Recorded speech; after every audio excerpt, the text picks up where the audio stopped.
अध्याय 4। पहले स्तर का लौह अयस्क। बड़े भैया, आपका नाम क्या है? मेरा नाम अरविंद मेहता है। ठीक है अरविंद भैया। रघु इतना कहकर पीछे की ओर बैठ गया। थोड़ी सी बातचीत के बाद दोनों चुप हो गए और ज़मीन पर पालथी मारकर बैठकर खाना खाने लगे। वास्तव में अरविंद अब ज़्यादा नहीं खा पा रहा था। उसने 2 पाव और एक अचार का पैकेट अपनी जेब में रख लिया ताकि भूख लगने पर बाद में वह खा सके। उसकी जेब अब थोड़ी उभरी हुई दिख रही थी। जल्दी ही उन्हें ज़्यादा समय नहीं दिया गया।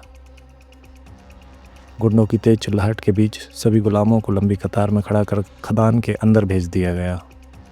यह खदान बाहर से बस एक छोटे मिट्टी के टीले पर बना छेद जैसी दिखती थी, जैसे किसी जानवर का बिल।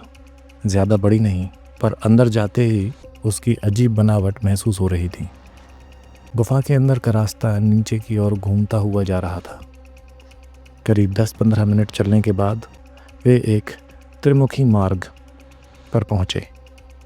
पहले से तय व्यवस्था के अनुसार अरविंद यानी गाड़ी नंबर 7 के गुलामों का प्रमुख सबसे बाईं दिशा वाले रास्ते में घुसा, जबकि 2 गाड़ियों के गुलाम अन्य 2 रास्तों से आगे बढ़ गए। अरविंद ने अपने गुलामों को आगे बढ़ाया। करीब आधे घंटे चलने के बाद रास्ता अचानक खुला और सामने एक बड़ा गुफानुमा क्षेत्र दिखाई दिया। वह जगह लगभग 7 से 8 मीटर ऊंची थी, काफ़ी चौड़ी, खुली और अंदर की ज़मीन पर काले लोह के बड़े बड़े टुकड़े उभरे हुए थे। उनकी ऊंचाई करीब 1 मीटर तक थी। उनका आकार कुछ कुछ फूल गोभी जैसा लग रहा था, लेकिन सतह पर गहरे उभार और असमान गांठें थीं, जैसे किसी बीमारी से सड़ गई हों। क्या यही खदान है? अरविंद ने आंखें सिकोड़कर उन काले लोहे पिंडों को देखा। उसे लगा ऐसे तो खनन नहीं किया जा सकता। यह खनन वैसा नहीं जैसा मैं जानता हूँ। हाँ, रघु ने हाथ में पकड़ी कुदाल को तौलते हुए धीरे से कहा। भैया, आपको पता है, प्रलय के बाद ये दुनिया बदल गई है। कई जगह अब अलौकिक सुपरनेचुरल हो गई हैं, जैसे यह ट्रेन है। कहा जाता है अगर किसी के पास ट्रेन आदेश यानी ट्रेन ऑर्डर हो तो वह हवा में से भी अपनी खुद की ट्रेन बना सकता है। ऐसी बहुत सी खदानें भी हैं, पर इनका खनन पुराने ज़माने जैसा नहीं है। अब रिफाइनिंग की ज़रूरत नहीं पड़ती, बस एक गुलाम कुदाल चलाता रहता है और हर घंटे में एक वयस्क आदमी लगभग 1 यूनिट लोह अयस्क निकाल सकता है। यह खदान सबसे साधारण प्रकार की है।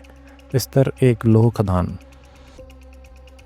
कह सकते हैं हम भाग्यशाली हैं, क्योंकि यह खनन में जान का खतरा नहीं होता। कई खदानें ऐसी भी होती हैं जो लावा के पास बनी होती हैं, जहां जाना सीधा मौत को बुलाना है। यही लोह अयस्क ट्रेन के उन्नयन के लिए मुख्य सामग्री है। उदाहरण के लिए भैया, इस कुदाल को देखिए, इसमें भी एक पैनल है। अरविंद ने रघु के हाथ से कुदाल ली और हाथ में तौला। तुरंत उसके सामने एक पैनल खुल गया। औजार का नाम पिक्सैक्स कुदाल। औजार का स्तर 1। औजार का प्रभाव केवल स्तर 1 खदान की खुदाई कर सकता है। यह पैनल हमेशा की तरह सिर्फ उसे ही दिखाई दे रहा था, लेकिन रघु के अनुसार किसी भी व्यक्ति के हाथ में यह कुदाल दो, उसे भी यह पैनल दिखता है। मतलब प्रलय के बाद दुनिया में कई अलौकिक परिवर्तन हो चुके हैं। अब उसे धीरे धीरे यह समझ आने लगा था। यह बताओ, अरविंद ने धीरे से पूछा, ट्रेन आदेश हासिल करने के रास्ते कितने हैं? रघु बोला, कई हैं भैया। जैसे किसी भी राक्षस को मारने पर एक निश्चित संभावना होती है कि ट्रेन आदेश गिर जाए। संभावना बहुत कम होती है, पर जितना बड़ा राक्षस उतनी ज़्यादा संभावना। अभी तक हमने ज़्यादातर स्तर 1 राक्षसों को देखा है, जैसे ज़ॉम्बी कहा जाता है। एक अकेला ज़ॉम्बी बहुत ताकतवर नहीं होता, कोई भी हथियार वाला या वयस्क उसे हरा सकता है। लेकिन समस्या तब होती है जब वे अकेले नहीं आते, बल्कि लाश तरंग की तरह झुंड में आते हैं। अगर ट्रेन को घेर लिया जाए और हम समय रहते बाहर न निकल पाएँ तो पूरी ट्रेन वहीं फंसकर नष्ट हो जाएगी। मैंने ध्यान दिया है, हमारी ट्रेन के पहिए स्तर 1 वायु अग्नि चक्र है। इनकी खासियत यह है कि यह सपाट ज़मीन पर सबसे तेज़ी से चल सकते हैं, पर खुरदुरी ज़मीन पर इनका नियंत्रण नहीं रहता। इसके अलावा ये ज़ॉम्बियों द्वारा आसानी से रोके जा सकते हैं। अगर इन्हें ट्रैक पहिए से बदला जाए तो स्थिति बेहतर होगी, भले ही गति थोड़ी कम हो जाएगी। यह सब समझौते का मामला है। इसके अलावा दूसरा तरीका है मार्केट। वहाँ कभी कभी कुछ ट्रेन कप्तान अपने संसाधन बेचते हैं या बदलते हैं। वहाँ से ट्रेन आदेश खरीदा जा सकता है, लेकिन हमारे जैसे गुलामों को वहाँ जाने की कोई अनुमति नहीं होती। तो अभी यहीं दो रास्ते हैं। अरविंद ने हल्के से सिर हिलाया और कहा, समझ गया। वह सोच में डूब गया, जबकि उसके चारों ओर बाकी गुलाम ज़मीन पर पड़े लोह पिंडों पर पूरी ताकत से कुदाल चलाने लगे। उन्हें कुछ कहने की ज़रूरत नहीं थी। हर कोई अपने आप काम में जुट गया था। कहीं कोई आलस नहीं था, ना ही किसी को डांटने की आवश्यकता। ट्रेन को उन्नत करने के लिए संसाधनों की ज़रूरत होती थी और संसाधन निकालने के लिए गुलामों की। इस दृष्टि से देखें तो ये गुलाम ही इस दुनिया के एकमात्र उत्पादक श्रमिक हैं और उनका मूल्य बहुत अधिक है। मैं भी खदान में काम करने जा रहा हूँ भैया, रघु ने कहा। अरविंद ने छोटा सा उत्तर दिया, जाओ। करीब 100 गुलाम अब खदान के भीतर सक्रिय थे, हाथों में लोहे की बनी कुदालें, ज़मीन पर पड़े लोह अयश पर लगातार वार करते हुए। ठक ठक ठक ठक की आवाज़ें धीरे धीरे एक लय में बदल गईं। न धूल उड़ रही थी, न अयश की बनावट बदल रही थी। अरविंद धीरे धीरे खदान के पीछे कोने में गया, जहाँ कोई नहीं था, और वहाँ बैठकर अपने रेल कप्तान पैनल का अध्ययन करने लगा। उस पैनल में अब भी 3 प्रारंभिक मिशन दिख रहे थे। बाकी सुविधाएं तब तक अनलॉक नहीं होंगी जब तक ये मिशन पूरे ना हो। वह सोचने लगा, इस दुनिया में प्रलय को कुछ समय हो चुका है। कई लोगों ने अपनी ट्रेनें पहले से उन्नत कर ली होंगी।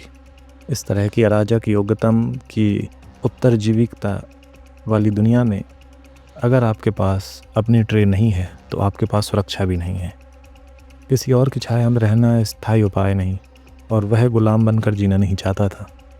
यह पैनल उसके लिए देर से आई एक मौका यह पैनल उसके लिए एक मौका था जिससे वह इस दुनिया की दौड़ में शामिल हो सकता था। इन 3 मिशनों में से आखिरी 2, 3 गुंडे और 10 गुलाम भर्ती करना तथा 10 ज़ॉम्बी मारना, इतने कठिन नहीं लग रहे थे। सबसे मुश्किल था अपनी खुद की ट्रेन हासिल करना। रघु के कहे अनुसार ट्रेन आदेश पाना बहुत कठिन था, तो उसे इसके लिए उपाय सोचना था। वह सोच में था, तभी उसने अपनी कमर के पीछे GSL पिस्तौल निकाली। उसे हाथ में लिया। काला ठंडा धातु का शरीर, मजबूत पकड़ और अंदर भारी मैगज़ीन। उनमें कुल 9 गोलियां थीं। वह अब उसे ध्यान से देखने लगा। यह पिस्तौल अब केवल एक हथियार नहीं थी, बल्कि उसकी अगली चाल की कुंजी थी।